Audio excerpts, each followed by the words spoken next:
Hi, everybody. This is the Unconquered Podcast, X's and O's Film Edition.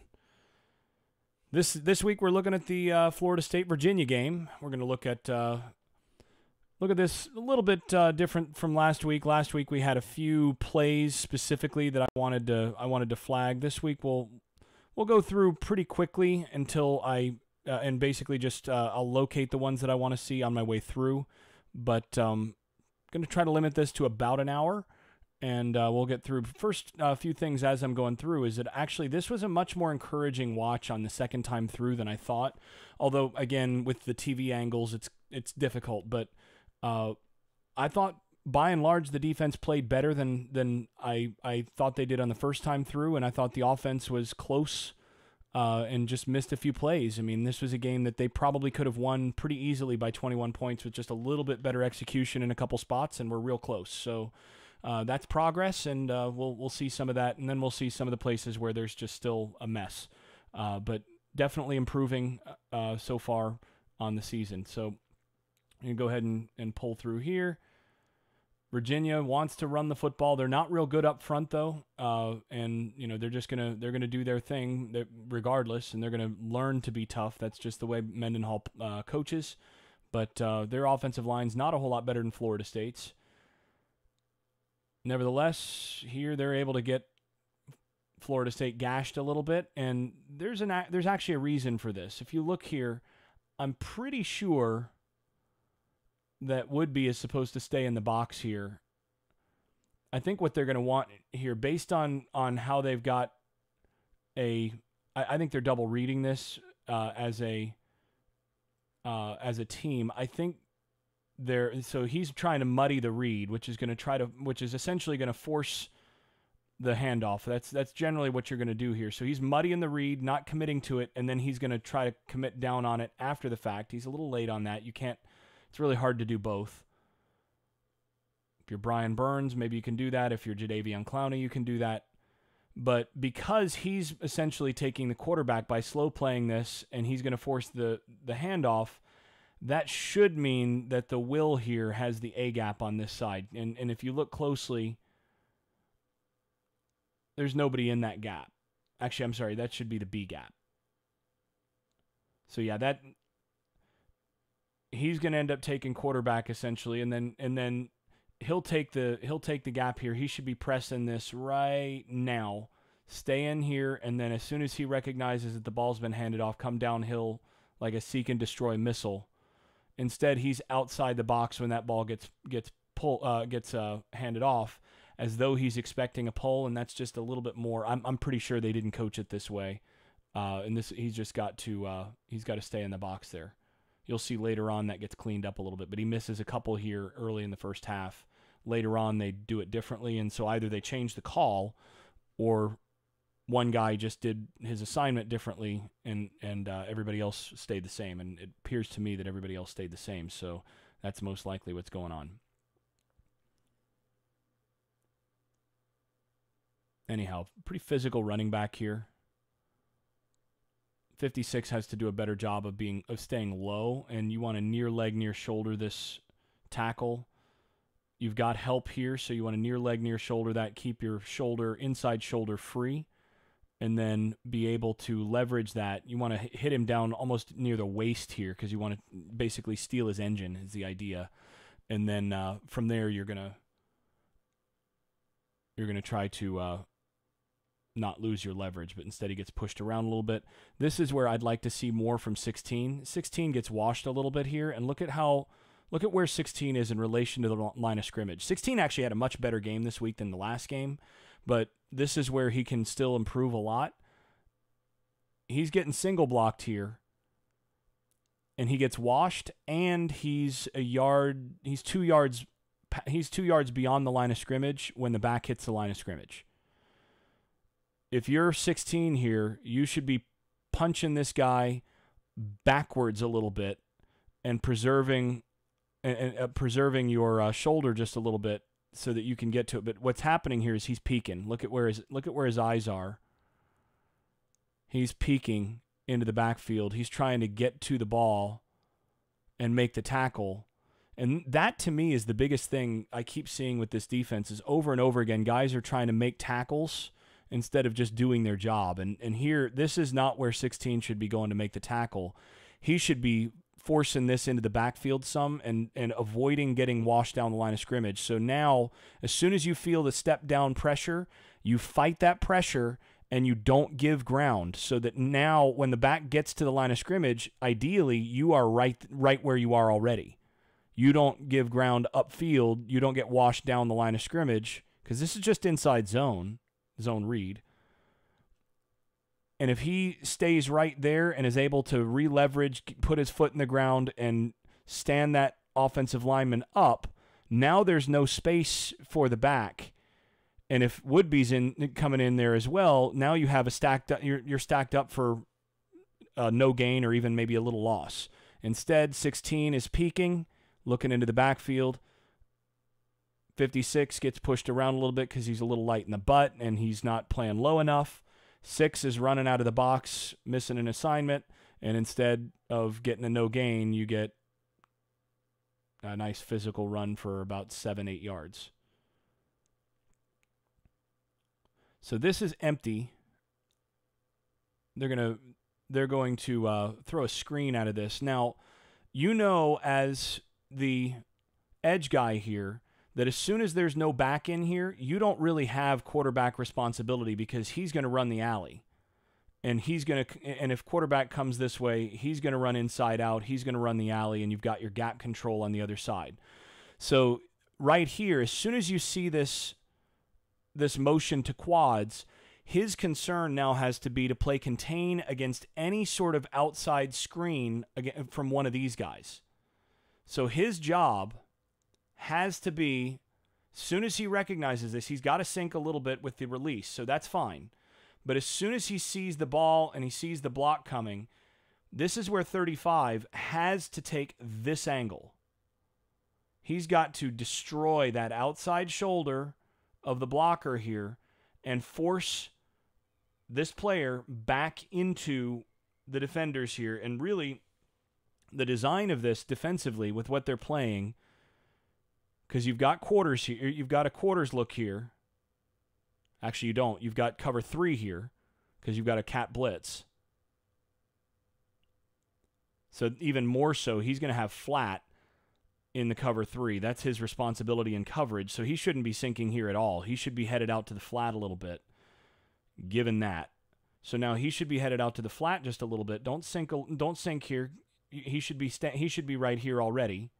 Maybe get your hands on that guy, but now get your depth into this area, and then he should be crashing here. And the design of this is to force the screen player into Woodby, who should be absolutely coming downhill hard here. Right there. I mean, and he does it. That right there, that's what he should look like. But 35, just like on the last play with 16 being upfield, 35 gets himself blocked here, and this is not what should be happening to a 245-pound outside backer against a running back. You've got to get your hands to his body first, blow through that outside shoulder, and force this to Woodby. If you do it right, then he's crashing through to here, and he's got his outside shoulder clean. So even if he tries to force it to the outside, you just take the angle and you make the tackle for like a 2-yard gain. Ideally, you force that back inside, and Woodby makes the tackle for about a 2-yard gain. Lars Woodby does. Instead, you see all this space? That's because 35's not right here where he should be. Now 26 has to play the edge, and 26 shouldn't be playing the edge here because he's got deep responsibility. So if you start doing this and then he feels like he has to start coming up, that's when you get beat deep. So now he's got to play this, and he's got to play the edge. Now, once he's across the line of scrimmage and he's got help inside, you'd like to see 26 force this back in a little bit. But I understand why he doesn't. And then ultimately 24 comes inside out and makes the tackle. But this is, instead of being a 2-yard gain, which if they'd played the call correctly, it would have been, it's 14. Now, for what it's worth, this next week, what you're going to see, and I think partly because of the way that this looked in this game, and also in large part because Levitt is going to be heavily involved in the defense, and Levitt's version of a 3-4 has always been a little different from your bigger 3-4s, which is what they're running here. Levitt likes to have that kind of rover out here who's not a true outside backer, not a true big guy. He likes to have that hybrid, and 6 fits that perfectly. So now this week, what we're going to start seeing is 35 is going to be in here where 6 is, and 6 is going to play on the outside, which then I would expect that he's going to be able to fight through to the top. Now you're going to see 35 coming screaming inside and ideally making a big hit there. So I think that's going to immediately improve the defense, by the way, just because of the guys fitting better in terms of their assignments there. Fitting their positions better. So now you have 3rd and 3.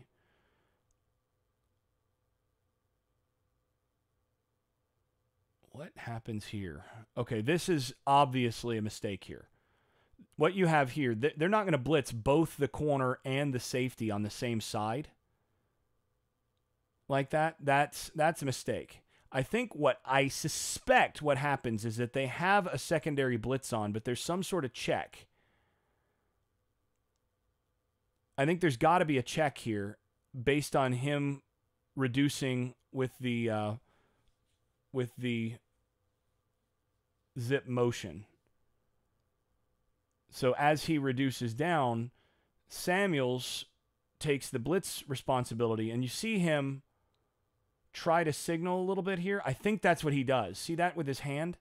I think he's trying to tell Hamsah, I'm going, you stay.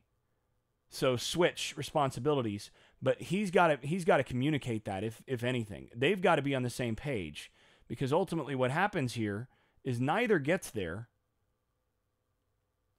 And this guy right here ends up standing exactly where either one of them would have been had they properly communicated. So I think that right there, he's trying to be subtle, but you can't be that subtle. You've got to go ahead and let Hamsah know, I'm going, you stay.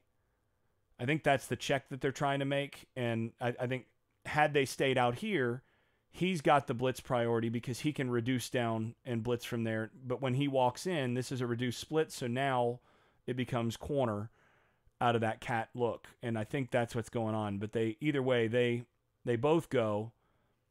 Woodby definitely has to replace, so he does the right thing, headed out to the flat. This is exactly right. That's by the way why he's playing inside backer, is because of his ability to do this. That was the basic idea. But the problem is, if he comes out and does that, you've got to have the other player in the secondary taking that curl responsibility, because it appears to me that 56 is expecting to pick up the shallow. And this is just accidental. I mean, Hamsah's blitzing, and he accidentally gets blocked by the shallow. But that ends up wide open because of a missed assignment. And then 56 just isn't real big, so he gets carried a little bit. This is encouraging, by the way, from 11. Even though he doesn't get there, the fight to bend that edge and to keep clean, and he's getting held. I mean, that right there, that's got to get called, folks. I mean, that's called a hug, and that's illegal. Hand on the back. Now, he's not looking at that. He's actually looking inside. This needs to get called by the referee back here. He's got to see that. Once you see the hand on the back, I mean, come on. It's a pretty good play by 16, and this is where he's been pretty good, has been in pass rush. And then nice job by 90. That's True Thompson, the freshman. Look at him delivering the blow to the center, compressing the pocket a little bit, and staying in his rush lane. That's really good. And then working his way to pursue, doesn't get out of control. That's really good from Florida State's defensive line. If they can get out of the front four, then stay in an even front, and then they force a bad throw. Perkins is not a good thrower, and it's inexcusable that they allowed him to do what they did to him later in the game. But either way, that's good defense early on. This is really encouraging. And again, watch here. This is what you want to see from Thompson. He's kind of two-gapping here, and then his responsibility is to make sure that nothing happens here. He gets into it. He gets into his lane. That's good. This is good fight from 21. 21 has gotten really good in terms of his violence with his hands, and he clears guys off really well. But this right here, how is this not called? It's worse from this side. How is that not called? I mean, that's hands to the face. That's holding. That's a hug. That right there, that's got to get called.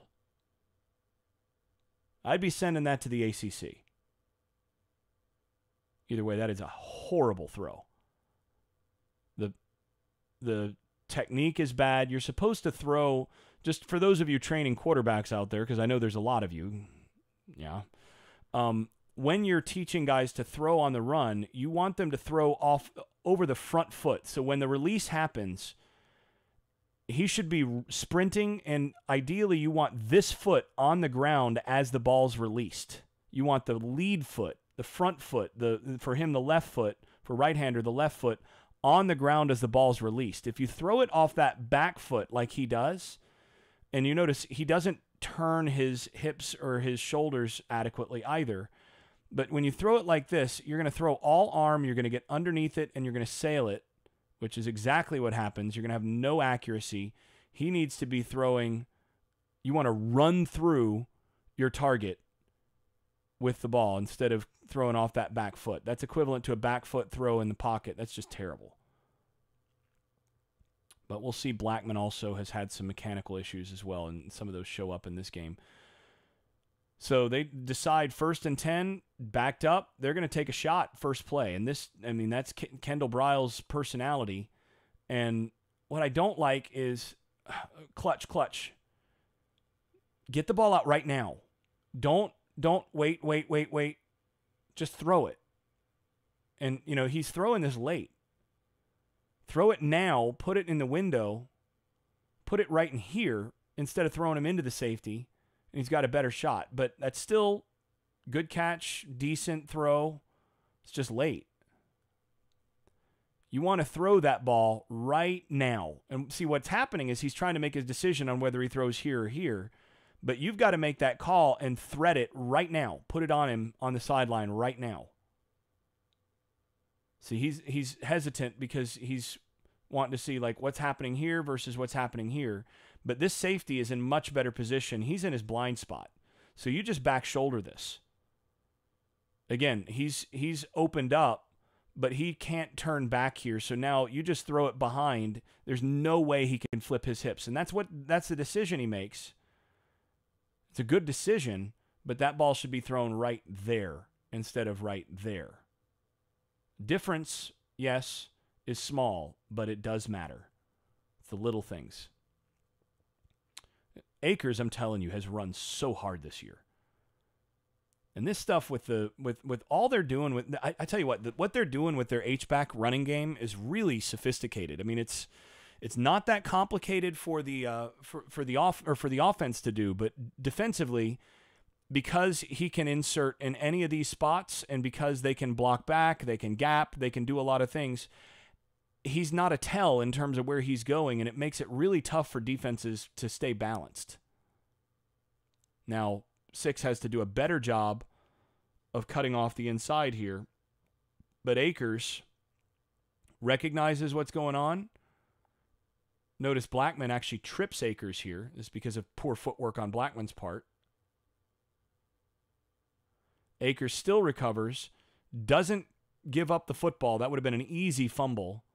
Credit to hanging on to the football, runs through the tackle there, and then gets a first down. I'm impressed. It's pretty good protection here. Not a really good throw. There really isn't anything, as far as I can tell, that's open. So You know, this is the thing when you're running a lot of max protect. You got 3 receivers out in the route here. There's not a whole lot going on. So, I mean, you look at 80's covered, 15's covered, and what they're running here is that little switch on the sideline, and there's somebody over that too. So this is the best option you got. What I don't like is how he's stepping into pressure in terms of not finding space in the pocket. Slide up and this way. You know that you're getting pressure here. You should feel that and slide up in this way so you can make a little bit more accurate throw. But notice what's happening with his. This is similar in some ways to how 12 threw, and I broke down some of his mechanical flaws last year at times. You'll notice here, where's the weight shift? See how that back foot twists in the ground? That means right now there's no weight coming forward. His hips cannot open to provide. So this foot is already down. His hips can't really open to provide torque. So now he's trying to pull down on the ball to produce that torque, which is going to lead to inaccurate throws. When you see that back foot like that on the throw, that's a bad sign.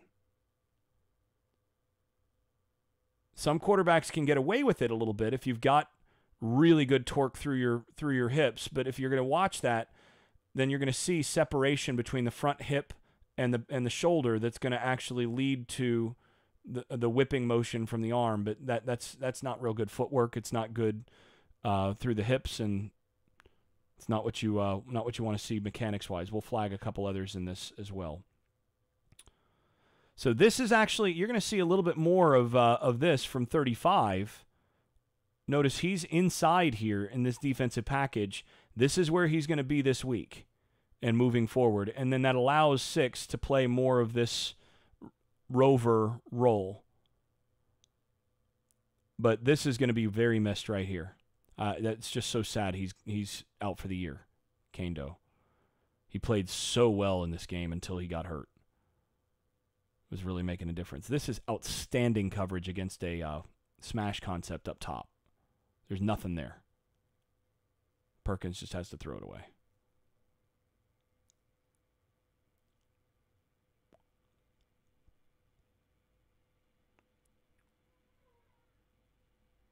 This right here is not the throw that I would counsel Blackman to make. So what you've got here, you've got a stop route underneath. This is designed to give you a couple options against different coverages. Everything's coming to this side. It's a half field read based on what you see in terms of coverage wise. You've got your 3/3 with a safety. But you've got a middle safety here. If you're going to throw this vertical here, you'd better hold the safety with your eyes. He stares this down the whole way, and it's a zone. You can stare stuff down if it's man, but you can't stare down the zone. This is really a dangerous throw, not just for interception purposes, but that right there, that hurts. I can tell you from experience that doesn't feel very good. Once again, kind of spinning out and back, similar to what 12 did last year. But the throw he should have made, because they're in cover 3. You can read that they've got a single deep safety, they've got a single deep corner on this side, and that means he's going to play the flat. So this is an easy read from here, because you're going to get, this is actually a fire zone, it looks like. No, it's just a cover 3. They're just zone blitzing it with the nickel. So what he sees is he sees the nickel coming. He wants to throw behind it. But this is the wrong throw. You need to recognize coverage. This is a cover 3. So if you're throwing to this center seam, that's throwing right into that safety. This is not a good decision. The throw that I'd like to see, and he doesn't, I'm not sure he even has time to make it, unfortunately, because of this miss up front. This is a whiff by Bello. Whoops. Because of that whiff, there's not much, but the throw that you'd really like to see him waiting on is this dig right here that's coming behind the flat. Turns out he throws it, I think probably throws that route when he does, because he sees this and because he feels that pressure. This is a heck of a throw. Don't really like the way it looked. Don't like the read all that much, but it's a really good throw. And he took a shot. So give him credit, because that's a tough one to fit. Really good catch by 88. I'll take him over 7 any day. This is not good enough. He missed a lot of, and this is the condensed one, so we don't see all the little hitches and things that he missed early in the game. But, you hit some of those bunnies, and this game is 7-0 early. Okay, yeah, this one was the one where you had a stunt up front. You've got a little game being played here where the one technique has to get passed off to the center in order to be able to pick up that blitzer, but the center's gone. The center helps against the slanter, so they're slanting those two tackles. The center makes a mistake here. The center has to stay. When he sees him go, he has to either wait on the twist or he has to wait on getting something passed off to him from the other side. This is right from Brady Scott. He gets his hands on him, should pass him off to 51. 51's not there. And then passes off to be able to take that inside blitzer. That's really good from Scott. But there's no chance because, 51 slides with the stunt. That's just poor discipline. That's poor recognition from the guy that's supposed to be your leader up front in terms of the center is supposed to be that guy. So, yep, here's a good look at it. 59 does exactly what he's supposed to do. He feels that this is a slant. He knows he should have help right here. So now pass him off to 51. 51 right now is going, oops. He's slanting. I got to find my oops. But this should be 1 step, 2 step, and he should be rotating his hips right now to get the pass off here. Now, what I'd like to see from Ball is another step inside, because ideally when you pass this off, your shoulder pads hit. So he's got to wait just a little bit longer before he passes it off, but he's hurrying to get to that pickup there. He does his job. 51 does not. And you wind up with rusher coming free. This one, Ryan Roberts, who generally speaking is pretty good against speed rush and not as good against bull rush.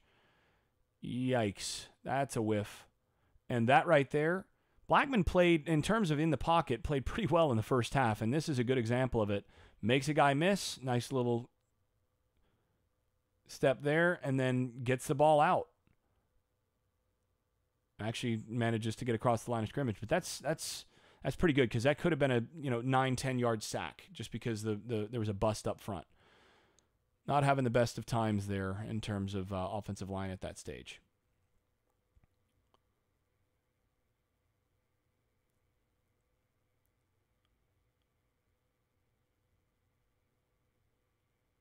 This is that same blitz that they've managed to come with a couple times in terms of coming free up the A-gap.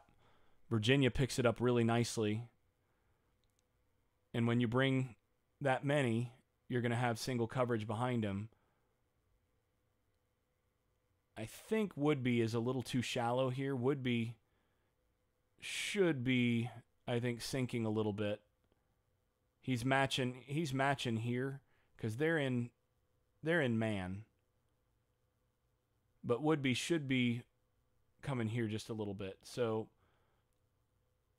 the problem, though, is right there. He's playing, you've got Green, the freshman, playing inside leverage against a veteran receiver who presses to the leverage and then gives him a little outside. And this is just poor technique up top. You can't let yourself get turned and then let him inside you. He has to stay in his pedal a little bit longer. He has to mirror this just a little bit longer and be willing to let him. He has to let the receiver commit first, but you got to stay in your leverage and mirror him longer so that you don't get turned. As soon as he lets himself turn, he's beat. He turns prematurely. This is just, you've got to be patient right here. Receiver does a good job being patient and then manages to come inside, which is what he wanted all along. He's just playing with him a little bit. Comes inside, and you're playing inside leverage. The one thing you can't give up is that. That's just poor technique off the line of scrimmage. And he's just got to protect the leverage by keeping the shoulders square longer so that you can't get turned like that. Good play by the receiver, but ultimately that's the freshman just getting beat inside when you've got inside leverage. This is 91, just not getting blocked. I'm not sure what they were doing up front, but it looks like the center expected the guard to take him, and the guard expected the center to take him, and that's a gift. And 91 has to keep his eyes open because it appears he's trying to make the tackle with his eyes closed here. Break down and make the tackle. That's frustrating because you have a drive-ending sack here, a drive-changing sack, and Perkins is really hard to sack and manages to get a first down out of it. And partly because, again, 35, or who is that 35 there? I think that's 11, actually. Is it 30? I don't know who that is. Let me see. Yeah, that's 11 here. He just doesn't do a good enough job. He's got to take the outside angle, outside shoulder here, force him back into 16 and into a big hit. Don't let yourself get straight up field. Always take a little bit of an angle to force him to make one cut. He's got a two-way go here, and he lets him outside and ends up not getting hit and getting the first down all at once. Nice rush by Durden. Nice job by 56 here. Just call out the nice hit. Boom. Inside. Nice solid contact.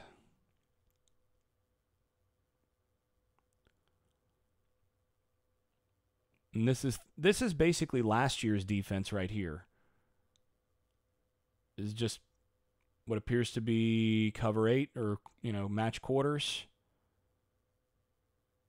out of nickel. And they've got 35 on the field where they had 5 before, which I like. Instead of putting 5 out there, just, 35 is a better player. Put 35 out there. Let 6 do his thing. 6 gets a little bit out of angle, but 35 does his job. It's 3rd and long. Take care of business. And this is, again, the line not quite doing its job, but it's 3rd and 16. You got to be in better leverage.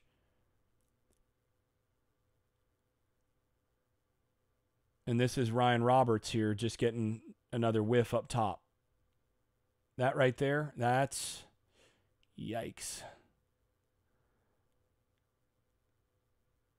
There's not much you can do if you're Blackman there, but I tell you what, I'll criticize Blackman when he deserves it. And second half, there's plenty to criticize, but this right here, that's plus right there. Because that right there at the top from Ryan Roberts, that's no bueno.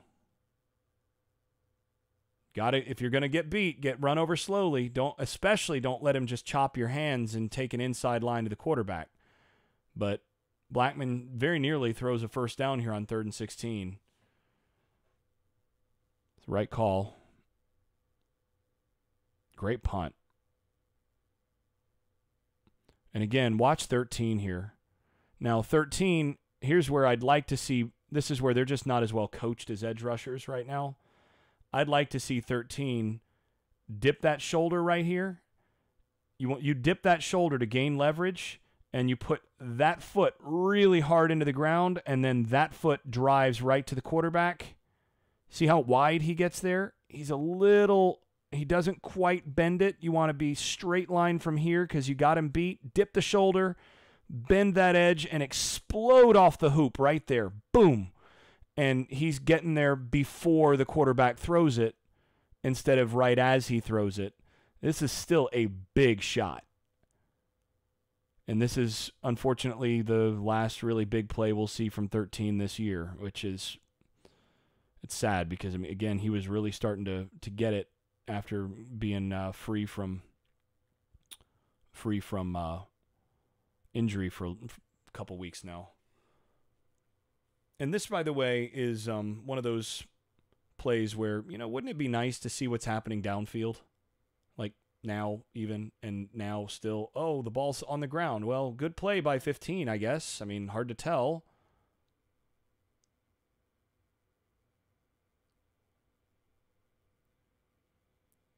Poor edit by the ACC there. I would have liked to have broken that one down.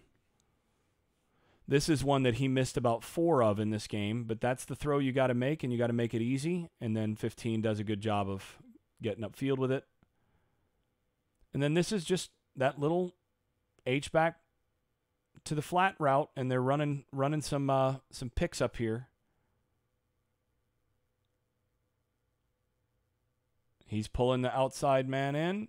He's running up the field to try to take the safety out with the backer, make him run through it, slow him down just enough. That's good design. Nice job by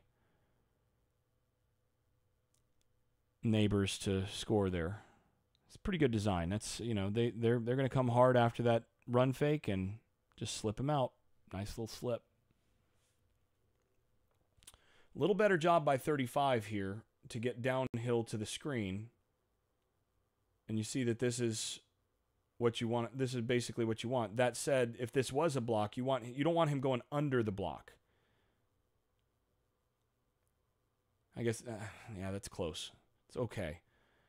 But the problem here is 29 is in, you got quarters coverage, so you got 1 deep and 2 deep. Either that or it's 2 match. Let me see the leverage.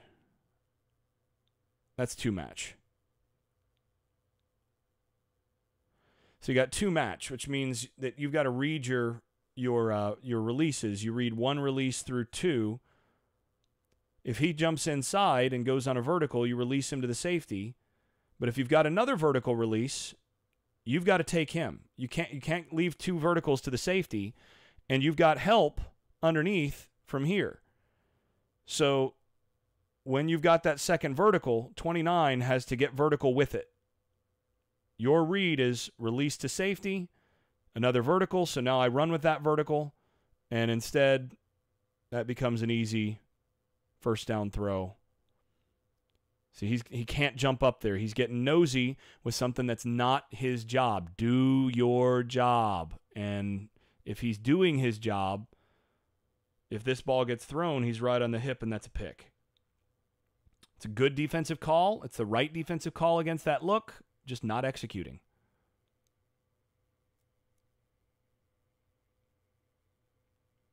Take a look again. Let's see.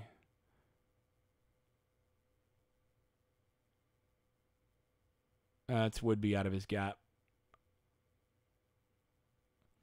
This is where you've got to commit downhill. That's okay to circumvent that tackle, but now you've got to commit downhill to blow this lead blocker up right now in the hole. Don't dance outside because you've got help outside with 13. You've got to spill this. You've got to hit that hole right there. That's 6 not filling. And that little seam, we saw this last week too, that little seam, and Perkins is into the secondary. It's a tough play to defend. But you have that little combo block here, so that means 13's got to spill this. He's coming across. And 6 has to hit this right here. Comes straight downhill right there. That's your seam, and then you've got to leave the edge to 8 and 13. And if if he doesn't have the ball coming through here, you're still blowing him up and forcing that to go wide and expecting help from the secondary. Instead, he's watching the quarterback here instead of hitting his gap. Got to hit that gap, got to fit it. Instead, as Perkins steps wide, that opens up just a little bit, and now he's able to hit that little seam. Now, the other thing that I want to highlight, or low light,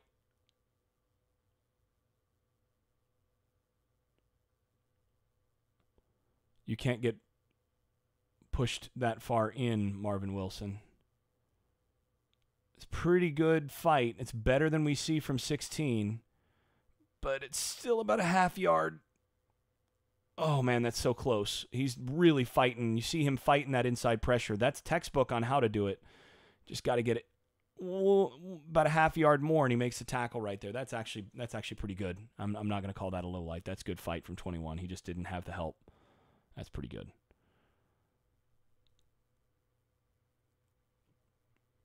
All right. What do we have here?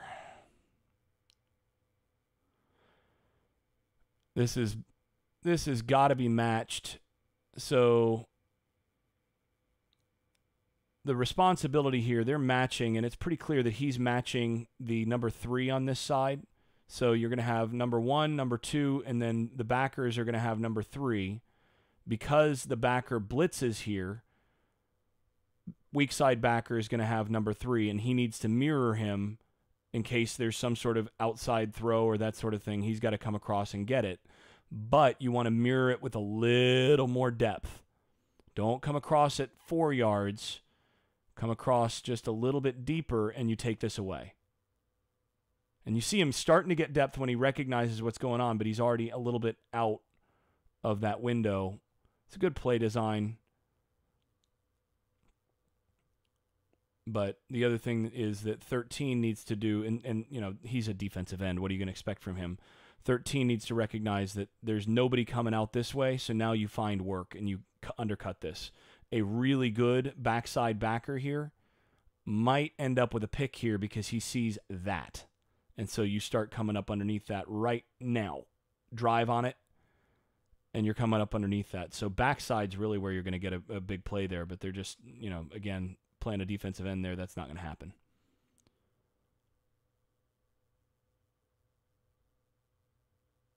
Yikes.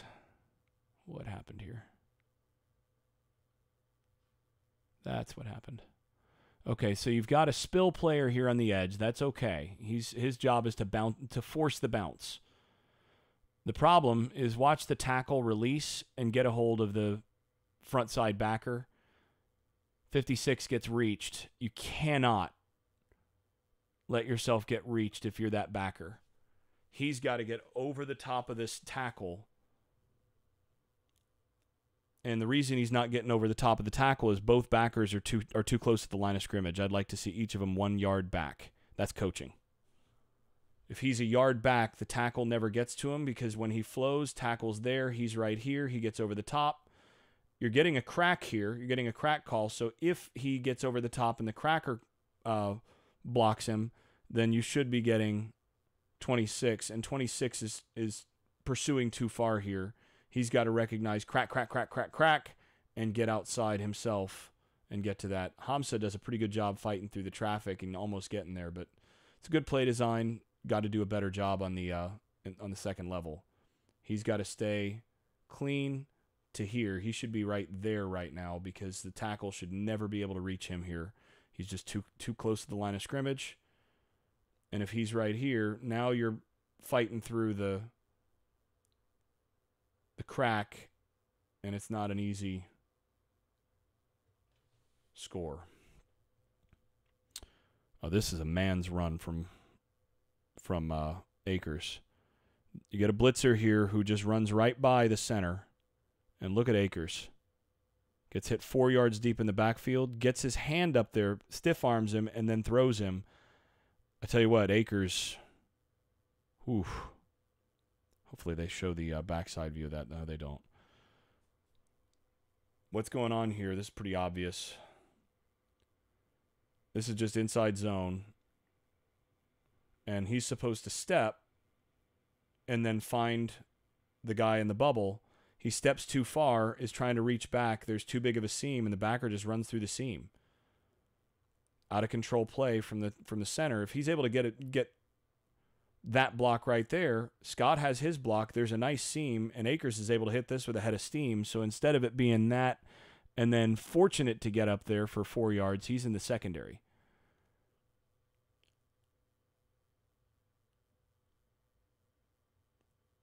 This is late. now, and it's a beat late. Good play by the defense. 20 has to do a better job of getting his hands to the ball, coming back to it. All right. Oh, Lord. This is the play where Kendo gets hurt. So, on this play,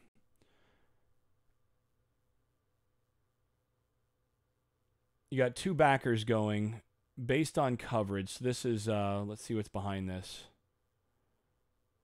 That's quarters behind it. There's no way that they're blitzing. They're playing quarters. They're not bringing 5. So one of these backers is wrong. So that's quarters. It's a base call with a fire. So he's coming out, and one of them is filling. Let's take a look. That's got to be backside backer, because back is on this side. When you're going to do this kind of blitz, you're going to blitz the weak backer, not the strong backer. You're not going to blitz the one over the back. You're going to blitz the one on the side that the back's not, so that you either force him to come across or you have a free run with the back out with somebody covering him. This is a bust from 28. This is a bust from DeKalon Brooks. He should not be up there. He should be back here in pass coverage, which gives him an angle if the quarterback runs. And then he misses the tackle. And, well, that's the season for a much, much better player. It's kind of the story of DeKalon's career right there. And Kendo's. It's kind of a microcosm of so much.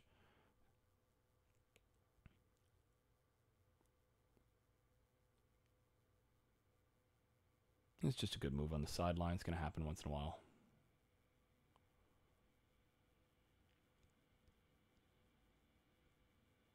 This is great coverage downfield. I wish we could see it. Also really good from Marvin Wilson there. Good job by 11 to fight through and take care of your contain and then force him back, and there's nothing downfield still. Woodby comes up. That's a team sack right there. Even Adonis Thomas gets in on it a little bit.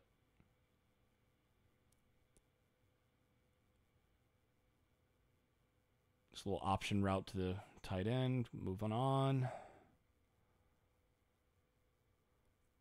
It's too bad Akers wasn't in the game for this, or he'd have taken this to the house. Nice design here, because what they're doing, they know that Virginia against jet motion is spinning the safeties and going to cover 1. So he's coming down, or cover 3. I mean, it's single high. So he's coming down to deal with the jet motion, which is going to get him out of any sort of run fit. You've got your contain for the rest right here. So now you've got the secondary player who's been making this tackle at times out of the way with the jet fake. Lucas wins his job. This is just a straight ISO on the front side backer. Good job by McKitty. This backer is supposed to be hitting this with the outside shoulder clear to force this inside. But that's really good from 55. That's really good from 55. Excellent from 6. And now LeBourne is getting through without getting touched. And now he puts a little stutter on, and then, he's just not as fast as Akers. Neither is Dalvin Cook, but, LeBourne has never been as fast as Akers. He's always been a 4.6 guy. I think, in high school at the one opening thing, I think his faster time was a 4.57. I mean, that's always been kind of his cap. So he's always been that guy with real good twitch and, outstanding vision, but without the elite speed, without the second gear or the fourth gear, fifth gear that some of these guys have. Certainly Dalvin would have scored on this, and Akers almost certainly would have, because they would have outrun this guy. But, LeBourne is good back. He's just not a breakaway guy. And, you get what you can out of him, and it's a good play. Sets up for a touchdown. Important run.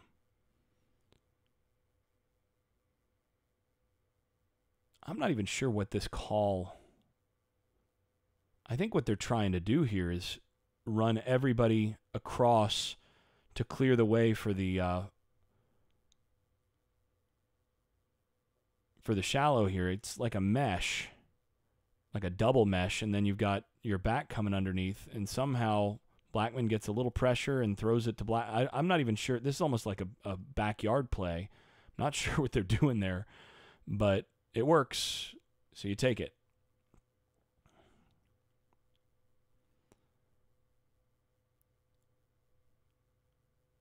End of the half. Nice play by Levante Taylor, showing some good range. Going up and fighting for the football. And now you have Akers. Again, that little more burst. This is a good run. And that's a good block by 75. I ripped him earlier. This is good right here. Run him down the line of scrimmage. Excellent. And then that's quality running by Akers, getting every yard you can get. Let's see.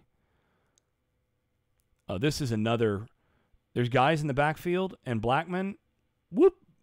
You know what? You got to give him credit when credit's due, because this should have been a sack. You have a total whiff in terms of blitz pickup. I think this should have been a blitz pickup by Akers. They bring two second level guys. And so this is an overload designed. You get a slant. He's going to take out the one offensive lineman, and then you've got to have a back to pick that up.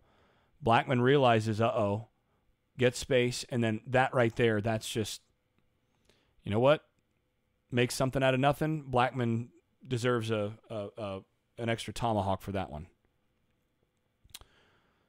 This is a little glance route, and this is the same problem that 80 had a week ago, where he didn't appropriately close down the leverage before getting inside. It's kind of a half-donkeyed glance route, and he's got to get his hands out to it. Blackman makes an okay throw. It's a little behind him, but you combine the okay throw with a substandard route, and you end up with getting off the field.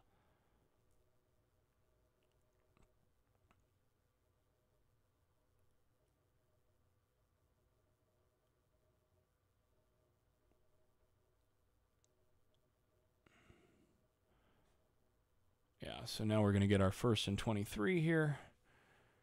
And this is just 16 deciding that this is one of the plays he wants to play really hard. And that's he just dominates the offensive tackle that he's over. That's just winning straight to the quarterback. Long arm and bull rush.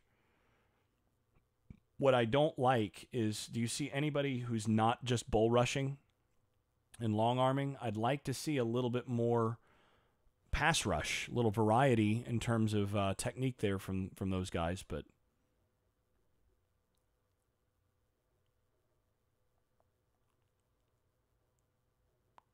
this is so good from Akers.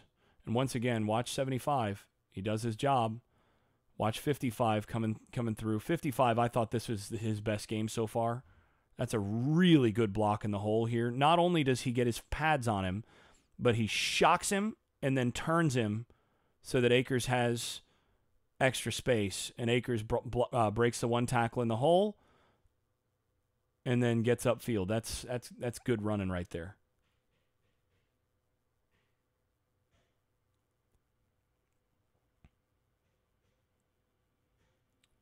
I think that's a receiver's problem. Notice everybody else is breaking at 5 yards, and Pokey breaks at 10. I think the quarterback's right here. Pokey's supposed to be right there. That should have been a catch for a first down. Instead, field goal. And this is, again, where moving 6 to here and 35 here gives you a little bit more. If you're going to play this base, you want 6 over the trips. You want 35 here, because when this actually is a mistake by 6. He should be passing this shallow off to 5 and then getting depth because he's running out of his area. This is, again, match principles. And what they're doing is they're forcing 35 to play that flat with some space out here. This is a wide split. Play the flat here, and then they're trying to get inside the inside backer. That's pretty good. It's hard to defend. So they're going to force the inside backer to take care of this. Safety staying deep here. I think that safety's just a little extra deep, but he's mirroring this route. He's got to take that route. And now you have the one-on-one outside. That's really hard in quarters to handle. You've got to kind of get a rusher there.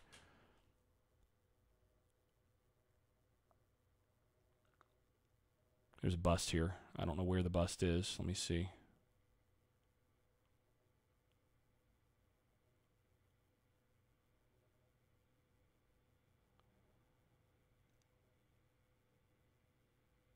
So he's okay. I'd like to see him with a little more depth to stay on top of that.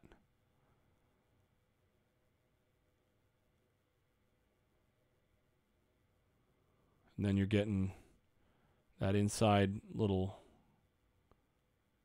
snag route here. Just running a spacing concept is what this is. Spacing on this side and snag.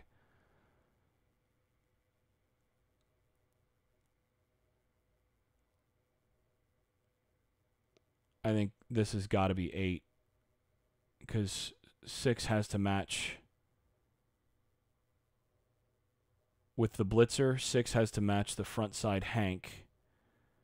So 8 has to squeeze this more.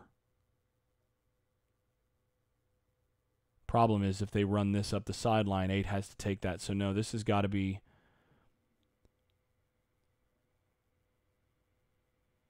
the way this has got to work is he's got to squeeze, and he's got to squeeze. So that, again, this is well designed to go against what Florida State likes to run.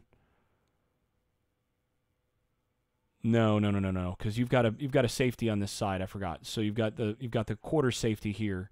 Quarter safety is going to take care of any vertical here. He's got to squeeze it. He's taken here. So that's on 8. Pretty sure.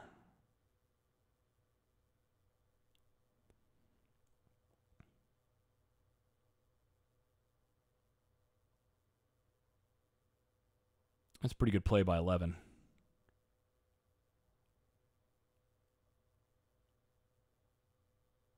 It's okay by 6 and 11 there. This is one of the few plays where Cooper really dominated his position. 4th and 2 here. You can tell he exerted just a little bit of extra energy. What I don't like is it's 4th and 2 and 16's getting pushed back again. These two do their job.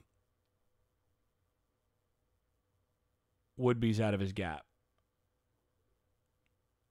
And 5 is out of his gap. The backers both got out of their gaps, and that allowed that to convert. Should have been a tackle for loss. Running the same spacing concept. This time they match it well. Oh, okay, so that's how they're doing it. So he's going to take the edge. He's going to come downhill. Okay, so this is proper. So that's what should have happened on the other one. He's got to squeeze that earlier. Nice job by Woodby taking that up the sideline. I love that spacing concept, by the way. Ran it a ton last 3 years of my coaching stuff in high school. It's really hard to stop.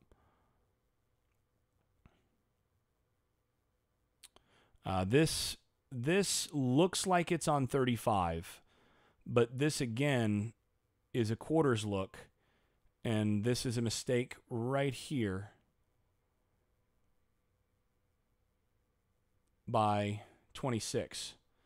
26 should not be running with this here.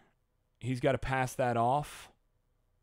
See how he runs inside? He's got to pass that off to the safety and be looking for the wheel because his job is out here.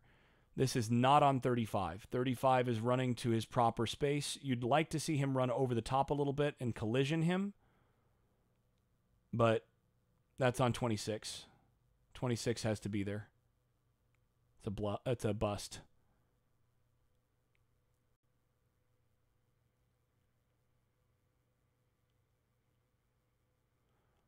This is that 3rd and 10. I wish they would have showed the screens to the outside because in the condensed version, because I actually see why they did it, but the condensed version doesn't have it. There are actually good reasons, because at this point they were really starting to crowd the box a little bit on the prior 2 downs, and you notice even here, 3rd and 10, they're in a 4-3 with 7 guys in the box against a 3 wide look. That means they're really challenging you to beat them in the passing game, and so Briles saw that and decided to try to get some stuff on the edge. Had it been executed well, there were a couple plays there. I actually don't disagree with those as much as I did when I first watched it. The one thing I disagree with is running any sort of screen to Terry's side, because Terry refuses to block. But this is the one after Terry blew the block, and then he goes up and gets this, and that's a grown man catch right there. That's a big time throw from Blackman as well. There's really nothing that I like here. I mean, the closest thing to open is probably the shallow, but that's not going to get you the first down. This isn't really open. This isn't open. You got a safety over top. This is okay, but you're still going to get hit. That's going to be short. And so he fits this into a window. That's a really big-time throw and big-time catch. He reads the coverage and says, I can throw it just inside the backer here. But my guy's going to have to be willing to go up and get hit, and that's a big-time catch. This is nice design. They set this up with those screens. Akers is headed out. Everybody, look at this. You got 3 guys headed to Akers. Oops. Nice job blocking up field.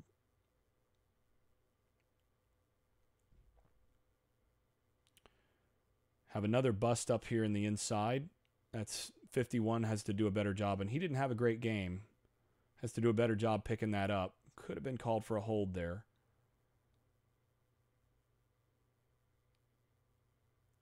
Leaks through, but Akers just played really good ball. I mean, he had to have graded out like 90. And then they quick snap this. This is really smart. 28 seconds left on the clock, and they're lining up, and Virginia hasn't even had a real chance to communicate, and now they're running their own version of a little deeper spacing concept,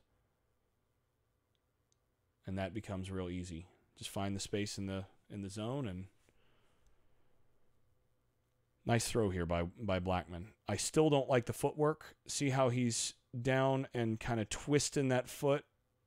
He's not actually, you want him on his, you want the back foot flat, and you want that instep to be getting the pressure right as he starts to throw. You don't want the throw to start with him up on the balls of his feet and turning like that. That's not good.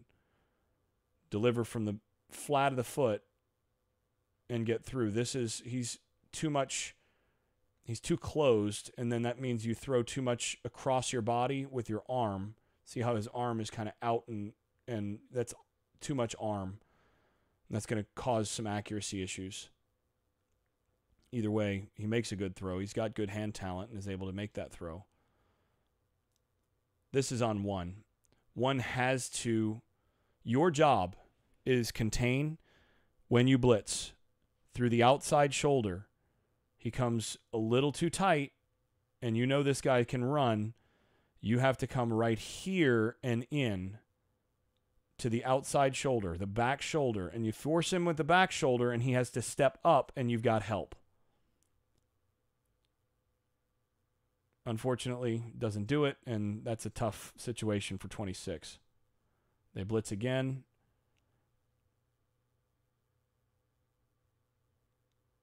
Really hard to get on the ground.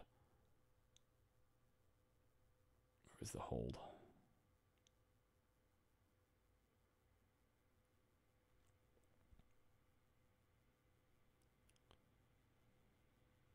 Didn't show the replay. It was a good call, though.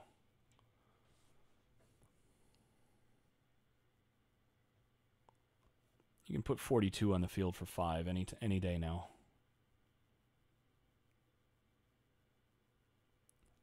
Okay, let's take a closer look at this.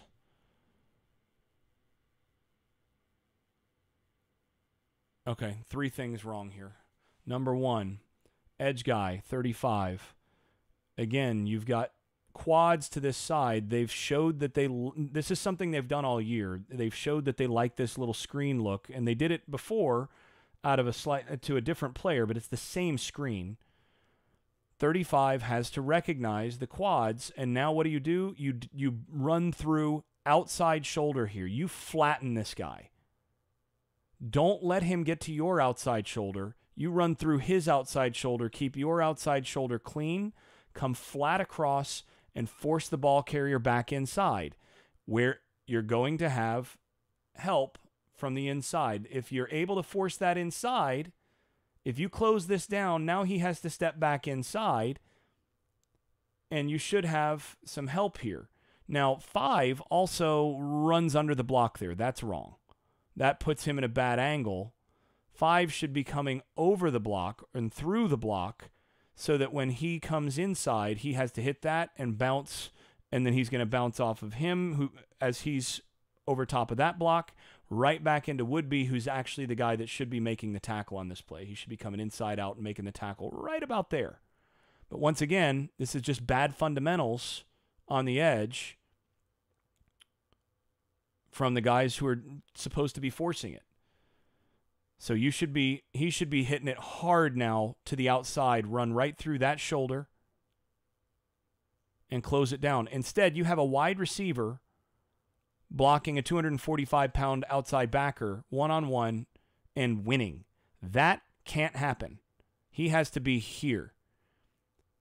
This can't happen. You can't run under that block. You've got to go over it and through it. But that's just physical laziness.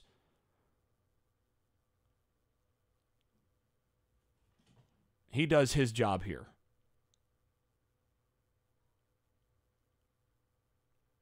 And then, as usual, you have 1 and 23 coming in to rescue things. Good play by Cooper. This was ticky-tack, in my opinion. So Cooper, really good play. He uses his hands, gets inside. Whistle hasn't blown, whistle hasn't blown, whistle hasn't blown, whistle hasn't blown, and now whistle blows. Well, you should have blown the whistle right here because he's not going anywhere, and then you don't have to worry about this. But you wait so long to blow the whistle, and now you're going to call the penalty. There's stupid, and then there's that, and I don't actually think that's as stupid as it could have been. This is on Hamza. Hamza has to be on his guy more quickly. They're communicating on who they have because the motion causes the problems here. I got number 2, I got number 1, I got number 2, I got number 3, I got number 3, I got number 3. Well, if you've got number 3, you better get the heck out to number 3, and you can't run under blocks.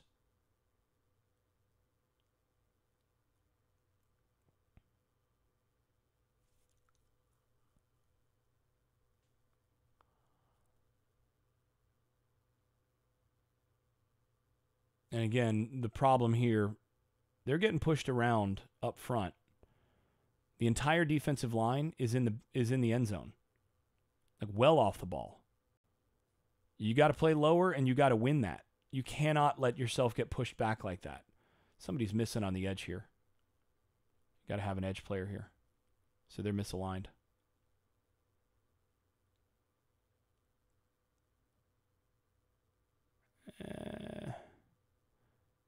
Too close to the line of scrimmage. Too close to the line of scrimmage. No, I think he's okay. But yeah, they're okay. But I'd like to see him a tiny bit outside further. But that's just not physical defense.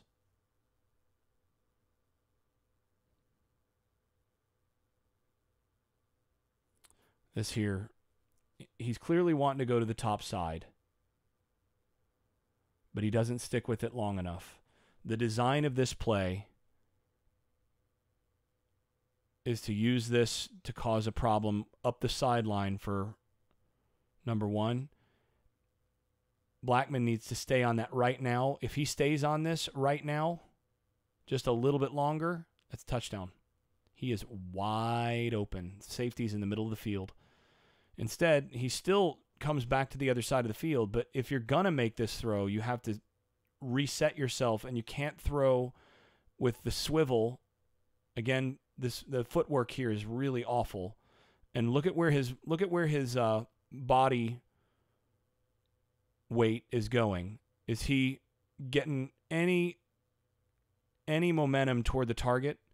The reason that this ball goes short and to the left is because that's where his weight is falling. He's falling backward and throwing across his body, falling a little bit backward and to the left instead of getting that foot in the ground,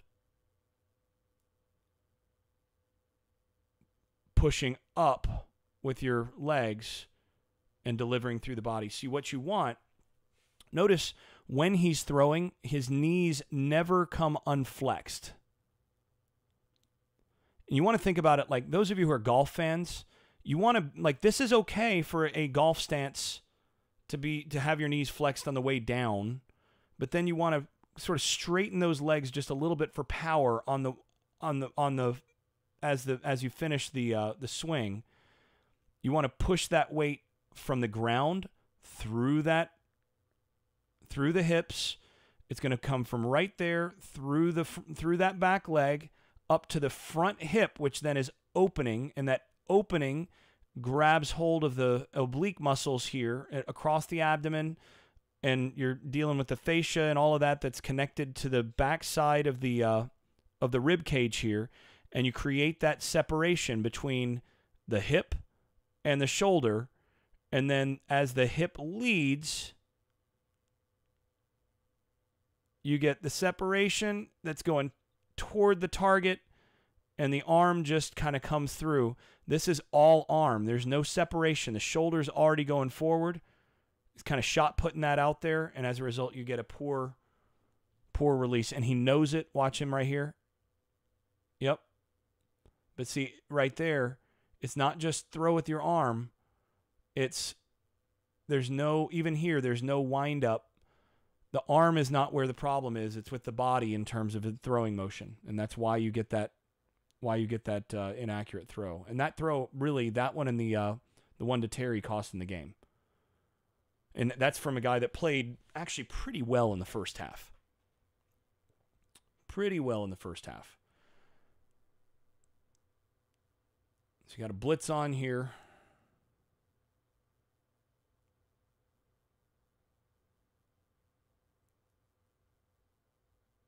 Oh, this right here.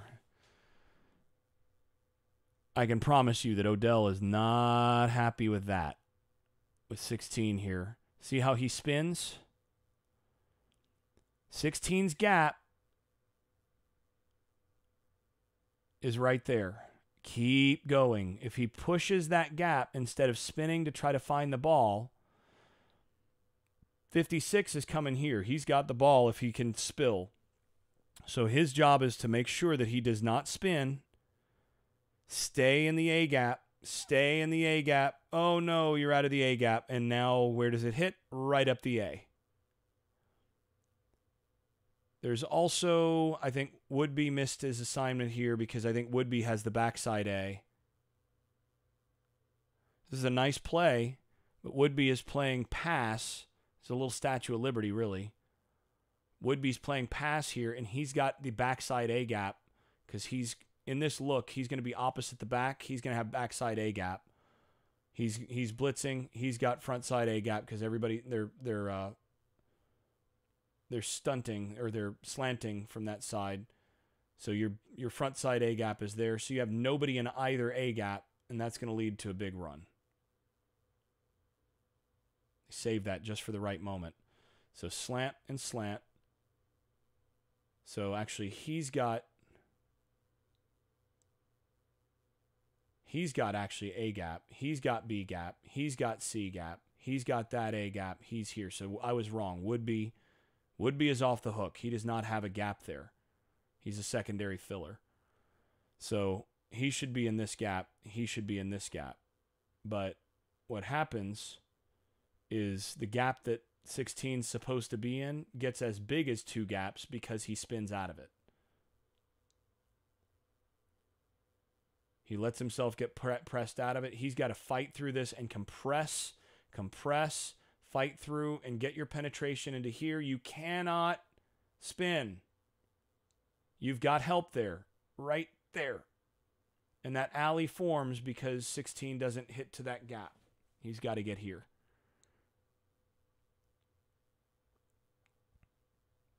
That's so close. If one guy out of his gap right here. And then you end up with a big run that sets him up for the game-winning score.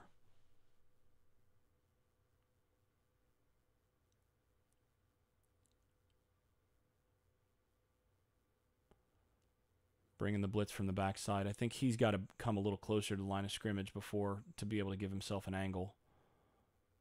A little better, a little quicker route there. But here, this is once again the freshman. And with 8, this is bad because it didn't look good with 8 in terms of the shoulder. But he again let himself get turned around. It's just freshman being out there. Unfortunately, just wasn't ready.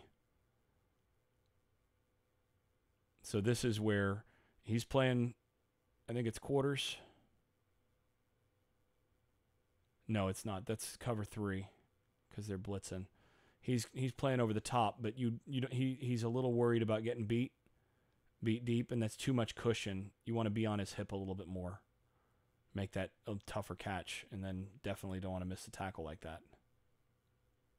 So as he comes inside, you want to drive on this just a little more instead of leaving so much space.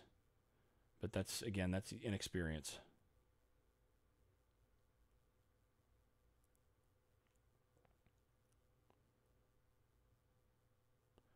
And again, inexperience. And the thing is, if he hadn't gone for the kill shot here, this ball was overthrown just to where he would have had a chance to intercept that and go down the sideline. But over-aggression from a young guy, goes for the kill shot, sets him up for the touchdown. It's a good thing they scored. Had a chance down the stretch. We're going to wrap up with these last 2 drives.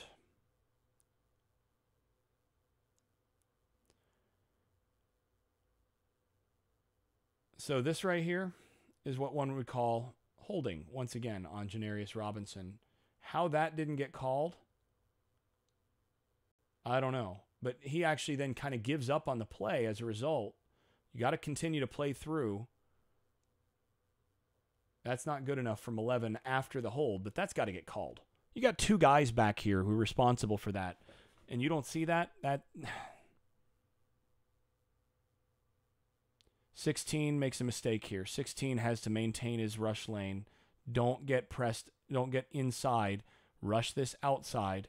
You got to be here. 21, I tell you what, he plays hard. 91 needs to get in a little better shape.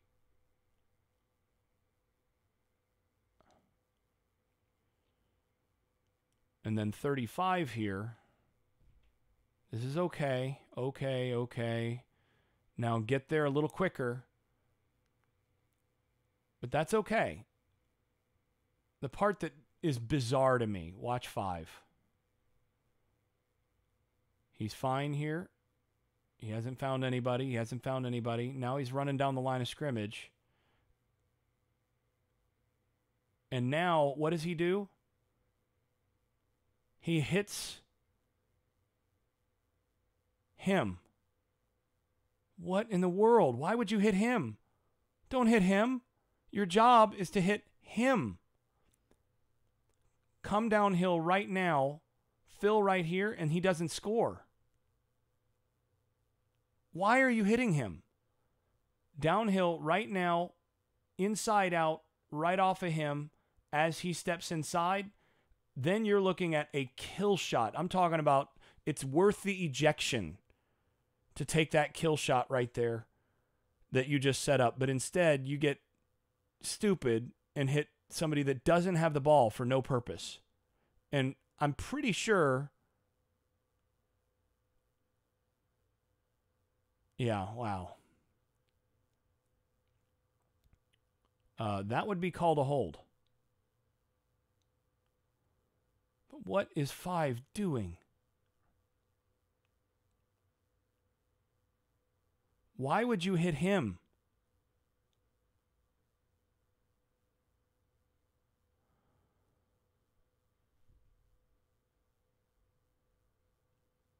Come straight downhill, put your foot in the ground right here, find the ball carrier, seek and destroy. Right as he steps back,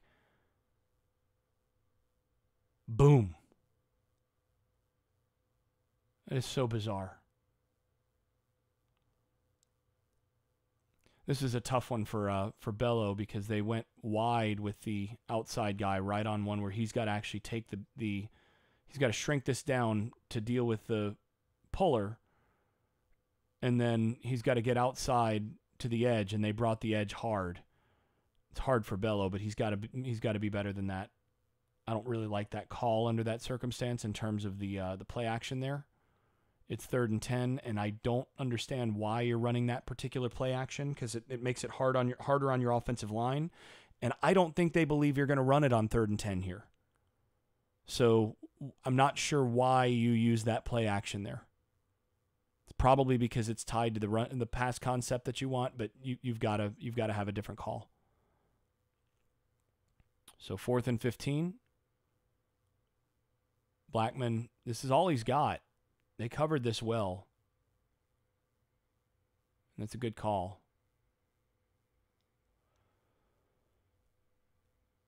And then you get the unsportsmanlike. And this is just an absolutely brilliant call and route.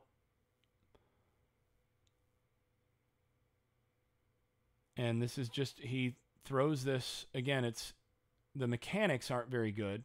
See how he's turning over and coming down instead of coming out? You want to throw out a little bit more, extend the arm more, rather than coming over the top and down to the pocket. This is a big Jimbo Fisher stickler point, and Jimbo is right biomechanically that you hear some quarterback coaches talk about take the dollar out of the pocket, that you want to pull that arm down to the pocket, which looks like what he's doing there. See how that arm comes across the body and down to the pocket? You can see the same thing here. See how the arm is down a little bit? It's coming down to the pocket. That's going to hurt your accuracy because that's not how the arm is designed to throw. It's designed to go out toward the target and create a line, not to pull down and across. And you get inconsistent accuracy when you go down and across. And traditionally speaking, a lot of quarterback coaches all the way back to when I was in college, Daryl Dickey had Chris Ricks pulling down on the golf or on the football every day. Pull the string. That is biomechanically wrong. Lots of top-level quarterback coaches now will tell their players over and over and over again, out, not down, out, not down, out, not down. Never pull down on the ball. You're always pushing out on it. You want to get that elbow into neutral and then just let your arm loose like the end of a whip, and then let it go straight toward the target, straight down toward the target, instead of pulling down on it. Either way, he could have underthrown this by 5 yards and it's still okay, because Terry's still going to go up and at worst get a pass interference, but he puts this back here and that's still a catch. So it's unfortunate. That's the ball game right there. And then Akers. So now you got one timeout. You got to use it. This was a gift, because that right there, that's not roughing the passer. I'm sorry, it's just not.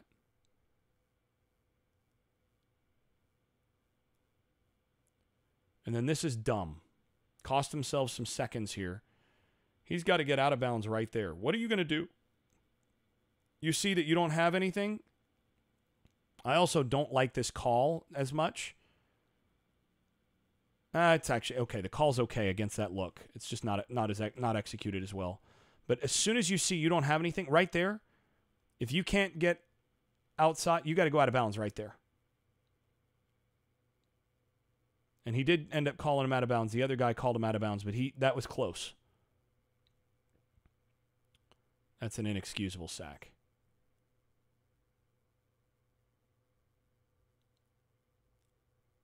Now, if you're Akers here, what you want to do, you actually want to, when you see that guy go on the ground, you want to fall on him. But Blackman has to know where he is at his feet, and you slide in the pocket here. That's just not good enough. Now, there's nothing open here. If you're going to throw anywhere, it's got to be the vertical on the outside here to give yourself a chance, but you got to, that's the only thing you got. There's nothing else. And this appears to just be a decoy route on this side. I mean, he's not even fighting to get in the end zone. I don't know why you don't just throw a fade route or give yourself something where you've got 15 involved on this side, but okay.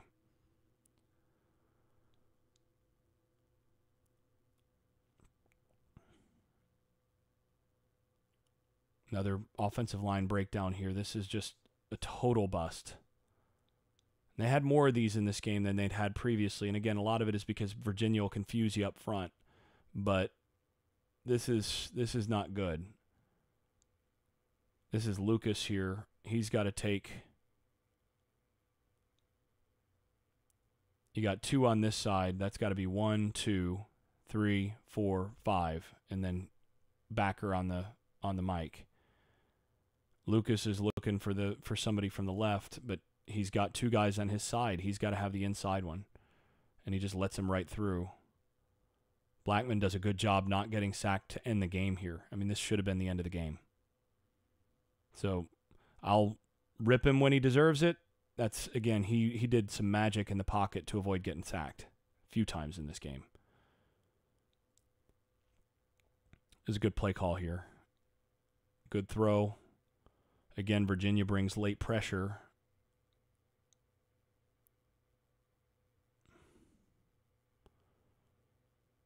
Only thing I'd say that needs to be better there is that you need to have you need to be throwing it into the end zone here. But that's you're throwing it and you're expecting to get at least one more play because you're down inside the. You get a first down, and he should be down. Should have 6 seconds left, but they let 2 more tick off.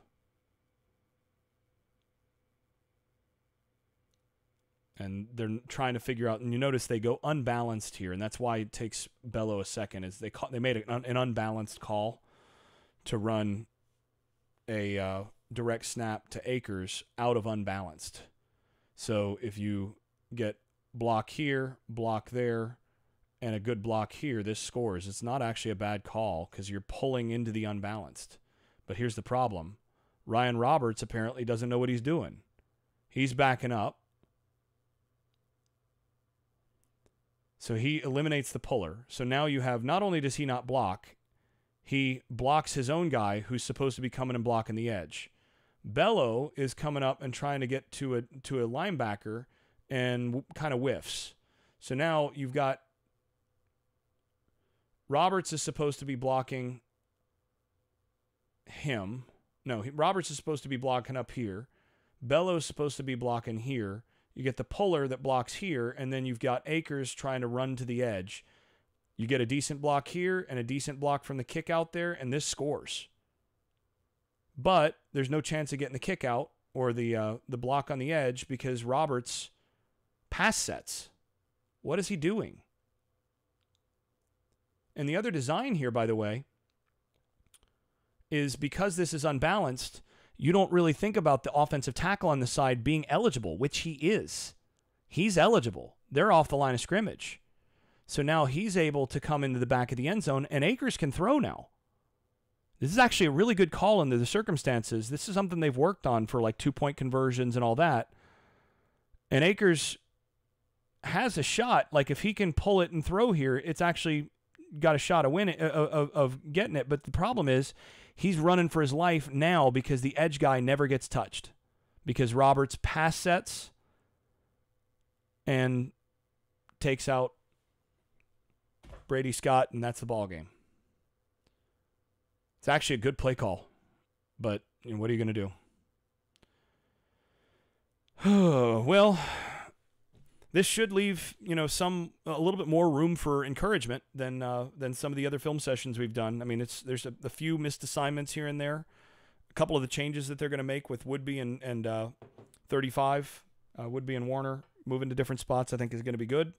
But they're going to have to get better, and we'll see if they're able to do that. But if they do, I mean, this team still could win 8 games this year.